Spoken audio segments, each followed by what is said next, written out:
Neymar magic এখনো শেষ হয়নি। আজ সান্তোসের হয়ে 2টি অ্যাসিস্ট, 3টি বড় সুযোগ তৈরি ও 5টি কি পাস। আক্রমণে পুরো ম্যাচ জুড়ে ছিলেন দুর্দান্ত। প্রতি ম্যাচে গোল কিংবা অ্যাসিস্ট আছেই নেইমারের। আজ হয়তো গোলের দেখা পাননি, কিন্তু পুরো ম্যাচ জুড়ে নেইমারের পারফরমেন্স ছিল দেখার মতো। বল পায়ে বারবার প্রতিপক্ষের রক্ষণ ভেঙেছেন, সতীর্থদের জন্য তৈরি করেছেন একের পর এক সুযোগ।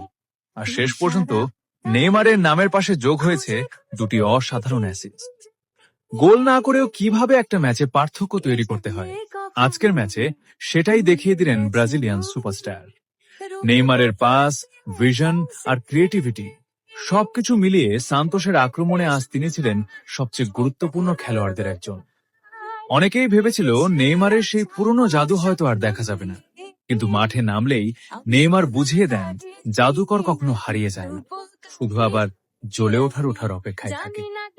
আজ গোল নেই, কিন্তু 2টি অ্যাসিস্ট নিয়ে নেইমারের পারফরমেন্স ছিল এক কথায় দুর্দান্ত।